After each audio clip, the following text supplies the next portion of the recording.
हाल ही में अमेरिका में जो इंतखाबात हुए और उसके नतीजे में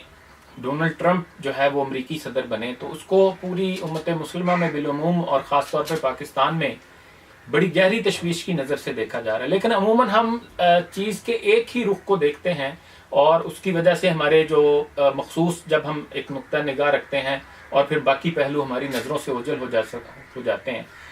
तो अमेरिकी सदर इसके बनने में ट्रंप के, उसमें कुछ पॉजिटिव पहलू भी हो सकते हैं। मिसाल के तौर पर सबसे पहले तो मैं ये कहूँगा कि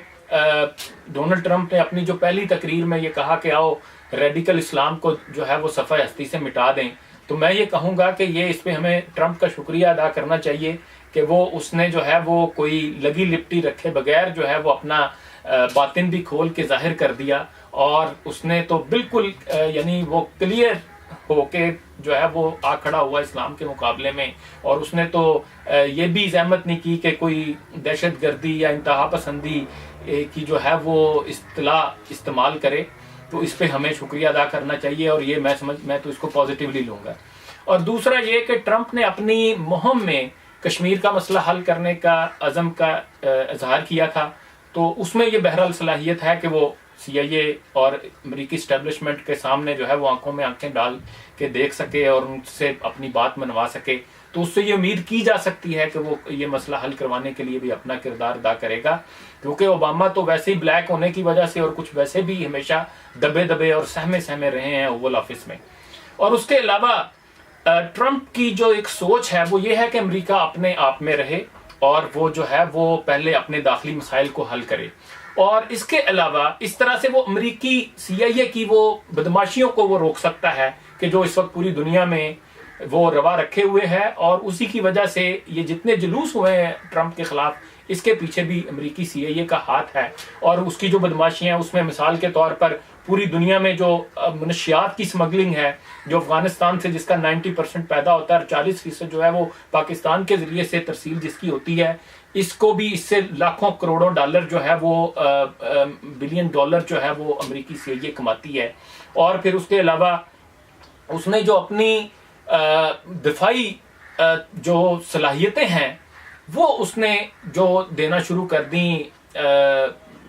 बाकी मुल्कों को, इस पॉलिसी के भी ट्रंप जो है वो खिलाफ है। और उसका कहना यह है कि इस तरह तो खुद हमारे यहाँ अदारे बंद हो जाएंगे और जो है वो हमारे अपने बेरोजगारी बढ़ेगी और अदम तवाज़ुन पैदा होगा। और देखें उसी पॉलिसी के तहत जो है वो इंडिया के साथ 63 मुआहदे किए ओबामा इंतजामिया ने, जिसकी वजह से अब वो मुंबई और हैदराबाद में बड़ी तब्दीलियां कर रहे हैं और जिसमें उन्होंने उसको वो मिसाइल भी दिया कि जिसमें से 6 फायर जो है वो यक वक्त जो है वो उसमें से निकल सकते हैं। तो इस पॉलिसी के भी जो है वो ट्रंप जो है वो खिलाफ है और जो है वो इस तरह से इसको CIA का वो रास्ता रोक सकता है। और इसके अलावा मिसाल के तौर पर एक और मामले को लें, मसलन ड्रोन टेक्नोलॉजी, उसके ऊपर जो है वो एक ड्रोन जो है वो उसके ऊपर 90 मिलियन जो है वो डॉलर खर्च होता है और पाकिस्तान पर 370 जो है वो ड्रोन अटैक्स हुए हैं और उसमें जो उसका टोटल अखराजात हैं वो 470 बिलियन डॉलर बनते हैं। फिर दूसरा ये है कि इंतहाई बददियानती जो है वो अमेरिकी CIA में जो पाई जाती है उसका रास्ता भी ट्रंप रोक सकते हैं। मिसाल के तौर पर कोलिशन फंड की मद में पाकिस्तान ने जो अखराजात भेजे अमेरिकी इंतजामिया को वो 13.8 बिलियन डॉलर थे और उसमें से सिर्फ 11.3 बिलियन डॉलर जो है वो मंजूर किए गए, जबकि वहाँ हिसाब किताब में जो जाहिर किए गए हैं वो 24.4 बिलियन डॉलर हैं। तो ये कहाँ गए सारी रकम? ये असल में करप्शन की नज़र हुई।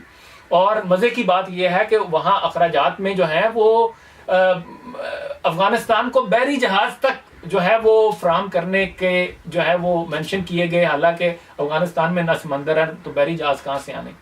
और आखिर पर मैं एक वाकया जो है वो कोट करता चलूँ कि इकबालियात में से कि ईरान के शहर मरू का एक नौजवान जो है वो हजरत दाता गंजबख्श की खिदमत में आता है और अपने चालाक और ताकतवर दुश्मन का वबेला करता है कि उसने बड़ा जुल्म सितम ढाया हुआ है मेरे ऊपर और वो जो है ना उससे मैं बड़ा तंग हूँ, मैं बड़ा परेशान हूँ। तो उसके जो जवाब में दाता अली हजवेरी ने बड़ी कीमती बात कही और जिसको इकबाल ने इस तरह से बयान किया कि हर के दानाए मकामाते खुदी यस फजल हक दानद अगर दुश्मन कभी यस, कि हर वो जो खुदी के मकामात से आगाह है वो जानता है कि